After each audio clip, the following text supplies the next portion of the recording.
Chers amis démocrates africains, les amis du monde entier, nous venons de recevoir une correspondance ici.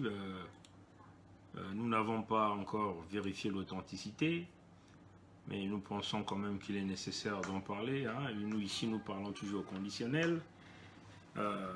Tout simplement, si c'est réellement le cas, et alors, donc, vous allez comprendre en réalité de quoi le génocidaire Sassou Doni a peur. Bon, nous sommes au 23 janvier aujourd'hui, donc c'est aujourd'hui aussi que apparemment la date qui figure sur cette correspondance, mais ce qui nous étonne un peu, c'est il n'y a pas la signature. D'habitude, nous savons le génocidaire aime toujours signer toutes ces correspondances, mais ça là, il n'y a pas de correspondance, mais nous considérons,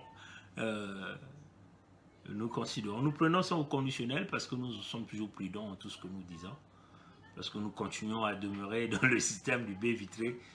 Tout le monde écoute tout le monde parle à tout le monde, et voilà. Et donc, tout le monde voit tout le monde, c'est bien ça le baie vitré. Tout le monde voit tout le monde parle tout le monde parle à tout le monde écoute tout le monde. Voilà. C'est une correspondance de Sassou qu'il a adressée au nouveau président de la République démocratique du Congo, donc Félix Tshisekedi Tshilombo. Bon, on va essayer simplement de vous présenter d'ailleurs la forme, comme on l'a reçue. Nous sommes un peu, pas trop...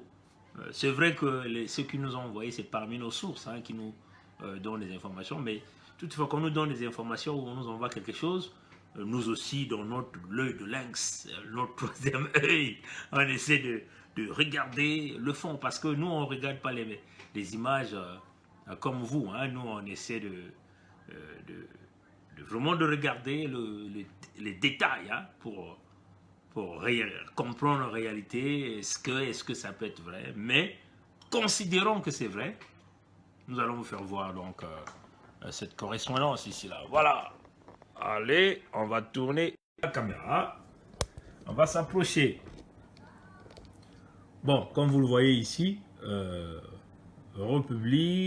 présidence de la République d'Oyocratie, donc Unité, Travail, Progrès. Message de félicitations de son Excellence, le dictateur, le génocidaire le génocidaire Sassou Doni, président d'Oyocratie, au chef de l'État, à M. Félix Antoine Tshisekedi Tshilombo, à l'occasion de son accession à la magistrature suprême de la République démocratique du Congo. On va lire, parce que ce qui est plus important, c'est ce qui est écrit. Monsieur le Président, donc c'est le génocidaire qui est en train d'écrire au despote, le despote Sassou est en train d'écrire à Félix Tshisekedi. Votre accession à la magistrature suprême de la République démocratique du Congo m'offre l'opportunité de vous adresser au nom du peuple et du gouvernement de l'Oyocratie, ainsi qu'au mien propre, toutes mes félicitations auxquelles je joins mes voeux de plein succès dans l'accomplissement de votre nouvelle fonction. Bon, ce qui m'intéresse, c'est la partie d'en bas, c'est ce paragraphe-ci, là, ce paragraphe d'en bas, là, c'est ça qui m'intéresse, et c'est même ça l'objet de ce qui fait que je puisse me connecter encore, parce que je venais de recevoir ça après que je puisse faire de mon direct de tout à l'heure. Je voudrais vous rassurer de mon entière disponibilité à œuvrer avec votre excellence au renforcement des relations séculaires et multiformes qui unissent nos deux pays. Très haute considération. Moi, ce qui m'intéresse, c'est surtout cette phrase, je voulais vous rassurer de mon entière disponibilité à œuvrer avec votre excellence au renforcement des relations séculaires et multiformes qui unissent les deux pays. Mais en réalité, et si vous voyez ici là, fait à Brazzaville le 23 janvier 2019, le génocidaire Sassou Denis. Chers amis, pourquoi j'ai voulu vous montrer ça? Permettez-moi simplement d'ajuster ma caméra. Pourquoi j'ai voulu montrer le volte-face du dictateur Sassou? Entre-temps, félicitations. Entre-temps, recomptage. Entre-temps, il faut s'aligner derrière le Drian qui a montré une position française. Et là, on se met maintenant dans le chemin de la diplomatie pour simplement essayer de se rallier à Tshisekedi. Mais Sassou a peur. Hein? La peur de Sassou, c'est quoi? La peur de Sassou, c'est de voir la République démocratique du Congo se transformer en une base aérienne pour les forces de la diaspora. Le génocidaire Sassou et la France-Afrique ont peur de voir la République démocratique du Congo se transformer en une base arrière pour la diaspora. Voilà pourquoi vous avez vu tout de suite la France a pris acte et la France va même aller à la cérémonie d'assermentation du nouveau président de la République démocratique du Congo. Bon, il faut le dire, il est élu, il y a beaucoup de contestations qui se font. La France-Afrique a peur que leur champ de pillage, qui est la République centrafricaine, le Congo-Brazzaville, le Gabon, le Tchad, le Cameroun, la Guinée équatoriale, même l'Angola, soit un terrain compliqué. Donc, comme la République démocratique du Congo est un grand pays, et frontalier avec 9 États autour de lui, la France a peur de perdre le Congo-Brazzaville et le génocidaire Sassou a peur de perdre son pouvoir. Ça sent déjà qu'il se retrouve en ballottage, on peut dire défavorable, en République centrafricaine, par l'arrivée des Russes avec les relations et le président Touadéra.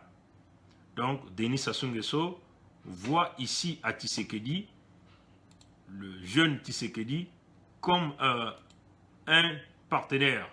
Nous avons certainement tous déjà vu cette photo de Tshisekedi où Sassou, le génocidaire Sassou, tenait son costume. Ce que nous avons dit la fois dernière, et nous voulons le redire à Félix Tshisekedi, si et seulement si il est élu, même quand même qu'il n'a pas la majorité, donc il n'aura pas le pouvoir. Mais tout à l'heure, nous allons revenir sur ça. Nous pouvons lui dire ce qu'il peut faire. Ce que nous voulons dire à Tshisekedi, si tu penses que Sassou Nguesso est ton actionnaire, est un partenaire pour toi, tu vas te faire mordre le doigt. Sassou n'est pas un partenaire pour toi. Si la déstabilisation de ton pays ou de ton pouvoir, si réellement tu es installé, ça partira de la personne que tu vas penser qui va être ton partenaire. Donc c'est Sassou, ça partira de Sassou. Ça partira de Paul Kagame. Si ça partira aussi de l'Angola. Hein? Ce sont ces trois pays-là qu'il faut surveiller. Mais comme déjà l'Angola était le premier à accepter, à t'envoyer des félicitations, donc la déstabilisation de ton pouvoir, allez-y dire à nos amis qui ont des relations avec Tshisekedi, qui lui transmettent un message. Fénolan Masala Kenge, je t'ai vu poster une photo aujourd'hui avec Tshisekedi, ça me dit que tu es là-bas. Transmets-lui ce message. Dis-lui, la diaspora du Congo-Brazzaville a dit, par le biais du frère Bernard Pongi, qui est au Canada à Toronto, a dit, si tu penses que Sassou Nguesso sera ton partenaire, tu es en train de te tromper, tu vas te faire mordre le doigt. Sassou sera le premier individu qui va te jeter dans la fosse à lion. C'est cela. Nous avons vu Sassou tenir ta cravate, ta chemise, mais il sera le premier à te poignarder droit au dos. Il sera le premier à le faire. Donc, si tu veux stabiliser ton pouvoir, ne considère pas Sassou et le régime de Brazzaville, le régime du Parti congolais du travail, ni ses enfants comme étant tes partenaires. Tu vas te faire mordre le cul après. Excusez-moi de l'expression. C'est ça la vérité. Cet homme est resté là, plus de 40 ans dans ce rouage. Il n'a jamais fait avancer le Congo-Brazzaville. Jamais. Donc, tu auras zéro expérience d'apprendre de cet homme. Zéro. Zéro expérience. Prends le petit temps de suivre notre petit direct. Donne-toi 30 minutes de suivre ça. Et tu tireras des leçons. 40 ans, il n'a pas pu donner de l'eau potable ni d'électricité. Il continue à aller inaugurer les robinets que l'eau ne coule jamais. Il continue à prendre l'électricité comme un luxe. Il continue à penser que le développement du Congo, c'est à Oyo, chez les Moshi, dans son village. C'est ce qu'il pense. Donc il est encore dans l'atmosphère du tribalisme, du régionalisme. La mentalité de Sassou, c'est ce qu'il a appris de ses parents, de son père, de sa mère, de son père, Poro Poro, son oncle, de sa mère, Mouebara. La mentalité de Sassou et les Mboshi d'Oyo, c'est quoi leur mentalité? Vous vous souvenez de Georges Mbana, hein? Il nous rencontrait souvent des Lissa Pongue tous les lundis. Lissa Pongue, Pongue, Lissa Pongue, Pongue. Dans l'une de ces émissions, hein, je vais chanter ça en lingala. Comme ça, les Mbossi vont bien m'écouter. Et les compatriotes au nord qui pensent que ça soit leur ami, ils vont bien m'écouter. Dans l'une de ces émissions, il disait Yakato pupa mbisi, yakato pupa mai, ewa. Po tozo bambisi, ewa. Po banabalia nandako, ewa. Yakato pupa mai, ewa. C'est-à-dire, la mentalité des Sassou, c'est cette mentalité des Mbossi qui consiste à aller dans les eaux, hein, pêcher jusqu'à la fin, donc pêcher jusqu'au dernier poisson. Ils vont se mettre là à pêcher, à pêcher. Ils n'ont aucune vision de la planification du lendemain. Ils n'ont jamais pensé au lendemain. Tous les poissons doivent être vidés le même jour dans l'étang de poissons. Ils doivent sortir tout l'eau, prendre les poissons même dans les boues. Ils doivent trier la boue pour prendre jusqu'au plus frétin. C'est la mentalité des Mboshi. Quand ils vont dans des forêts, ils vont se mettre à faire la chasse, à tout tuer, à tout couper la tête, jusqu'au tout dernier poisson ou au tout dernier animal, même au tout dernier rat. C'est ça la mentalité des Mboshi. C'est ça la mentalité de Sassou. C'est ce qu'il a appris de ses parents, de ses arrière-grands-parents. Quand vous rentrez dans la forêt, tout doit être fini le même jour. Il faut tirer à bout portant, il faut piéger tous les oiseaux. Il n'y a pas une planification du lendemain. Ils n'ont pas ça dans la culture. Hein. C'est ça. La culture Mboshi, d'oyocratie, c'est le même système que Sassou fait dans les commandes du pouvoir au Congo. L'argent du Congo doit être pillé jusqu'au tout dernier. Il n'y a aucune planification du lendemain. Il n'y en a pas. Voler l'argent, tuer les Congolais comme il veut jusqu'au tout dernier. L'homme est toujours dans ses mentalités. Ils doivent toujours se mettre là, à sectionner, à tout couper. Il n'y a pas une planification. Nous avons vu hein, ce qu'il est allé faire dans le pool. Tout massacré jusqu'au tout dernier. Ils l'ont déjà fait en 97, pendant tout le temps qu'il a rasé tout le pays. Il n'a aucune planification d'avenir, il n'y en a pas. Il a donné toutes les cartes du Congo aux Angolais, aux étrangers, qui peuvent... Aujourd'hui, le pays est dans un état vulnérable de sécurité. Aucune planification. C'est ce qu'il faisait là-bas. Dans le pays de Mboshi, là-bas, dans le village de Mboshi. Vous allez à la pêche, il faut tout pêcher, finir tous les poissons. Tout finir. Sortir toute l'eau dans les étangs. Et prendre même le tout frétin. C'est ce qu'il faisait. Dans les forêts, c'est la même chose. Il faut tout abattre. C'est ce qu'il fait de la façon dont il est dans les commandes au Congo. C'est ça le comportement. Donc, Si Félix Tshisekedi pense qu'un homme comme Sassou, qui n'a aucune planification d'avenir ou du lendemain, va être son partenaire, il est en train éperdument de taper à côté. Parce que c'est celui-là qui va se retourner pour le taper droit au dos. Sassou ne peut pas planifier, il ne pense jamais au lendemain. Le cerveau ne réfléchit pas. Il est paresseux, il est idiot, il est tribal. Et il se partage le poisson que dans son clan. C'est ce qu'il a appris de ses parents, c'est ce qu'il a appris de Mouebara, c'est ce qu'il a appris de Poroporo, c'est ce qu'il a appris de Nguessam. Aucune planification d'avenir. Donc si Tshisekedi pense qu'un homme pareil est son ami, il se trompe. Il va se retourner, il va le poignarder. Quand il dit qu'il a toute la disponibilité, parce qu'il ne voit que son pouvoir.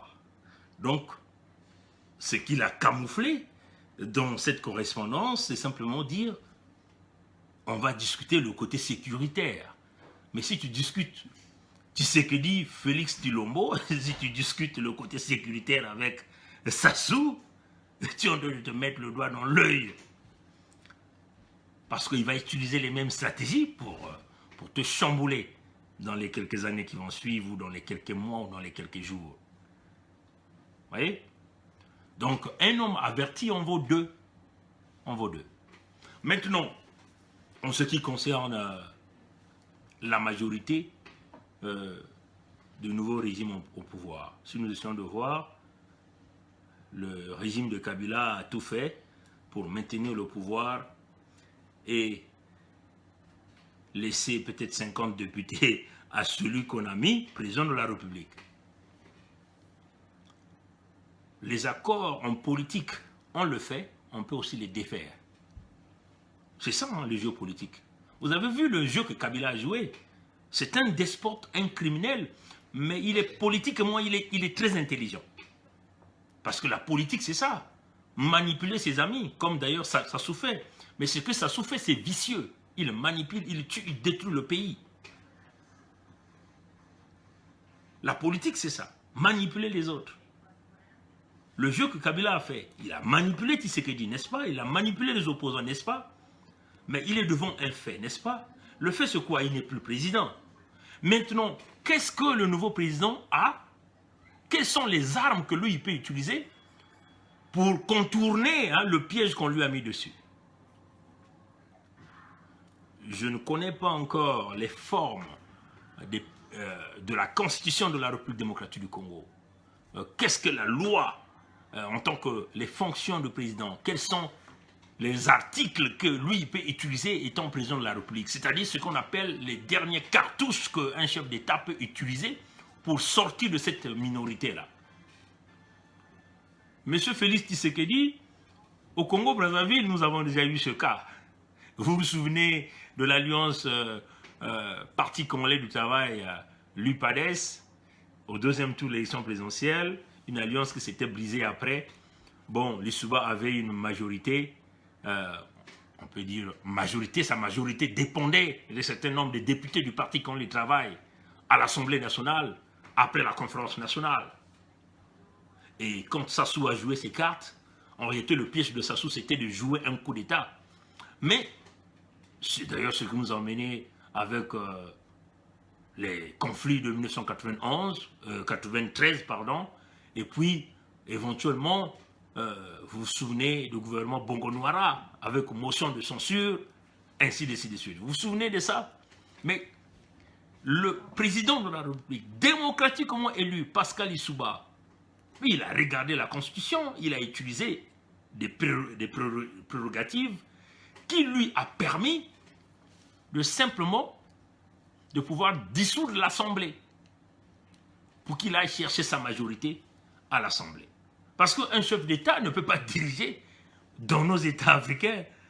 Si vous avez un projet de société à mener jusqu'au bout, vous ne pouvez pas réellement diriger sans une majorité, où vous allez faire des alliances avec des gens qui sont favorables dans l'idéologie de vos pensées. Le président Pascal Lissouba, voyons le mal de loin, parce que le coup d'État de Sassou, il l'avait déjà préparé. pendant que Lissouba était président. Il voulait le faire quand il était même, quand on venait même déjà de l'élire. Éventuellement, passons par cette majorité à l'Assemblée. Mais Lissouba avait vu que quand il y a eu séparation dans cet accord, il se retrouvait en minorité à l'Assemblée. Mais donc, il a utilisé la Constitution et ses prérogatives dans la loi présidentielle. Il a joué donc à ces cartes, ce qu'on appelle les dernières cartouches, la dissolution de l'Assemblée. Et donc, ça nous a emmené à une élection législative anticipée. Et à l'issue de la sortie de cette élection législative, Lissouba est sorti avec une assemblée majoritaire. Donc, rien n'est encore perdu pour les amis de la République démocratique du Congo, si en réalité ils ont des stratèges politiques qui peuvent regarder comment ils peuvent contourner cette difficulté dans laquelle on a mis le président élu. Parce qu'il faut le dire que les accords en politique, on ne peut pas l'avoir définitivement jusqu'à la fin de son mandat. Il y a un moment où on va arriver à un couac. Mais si ce président-là a un projet de société, un plan à faire fonctionner pendant les 5 ans de son pouvoir, il ne va pas attendre la fin de son pouvoir pour utiliser ces dernières cartouches qu'il a pour contourner le piège dans lequel on l'a placé. Parce qu'il a un peuple à faire avancer. Alors nous demandons donc aux politiciens de la République démocratique du Congo, qu'il s'agit du côté de Martin Fayulu, de comprendre que la République démocratique du Congo, c'est leur pays, travailler ensemble pour retrouver ce mécanisme dont nous sommes en train de vous parler ici, qui vous permettait de passer à la dissolution de l'Assemblée, à la dissolution des pouvoirs régionaux, et simplement pour que vous allez donc aller chercher votre majorité, parce que nous pensons que vous avez été élu, et nous en sommes convaincus que si vous avez été élu dans la vérité, vous allez donc obtenir cette majorité-là dans la vérité, parce que le peuple va vous supporter. Donc, vous pouviez encore se ressaisir, Tshisekedi peut se ressaisir avec les Fayulu, les Mbeba pour dire, écoutez, nous avons fait ce plan pour se positionner, maintenant que nous avons les commandes, nous allons créer ce stratagème pour aller chercher la majorité, pour chasser le Tutsi Power, et nous allons donc conduire le pays vers la nouvelle direction. Voilà un peu, chers amis, les inspirations qui nous viennent, et nous ne dormons jamais avec ces inspirations, parce que le lendemain ne t'appartient pas, ça appartient au Créateur. Merci d'avoir suivi ce direct, que Dieu nous garde, que Dieu nous bénisse. Fenelon Masala Kenge, même si ceux-là ne peuvent pas lire cette vidéo, mais transmet le message sur les mécanismes de détournement et le mécanisme des stratagèmes politiques. Bonne nuit. Merci à tous qui ont reçu cette vidéo. Prière de partager. Au revoir.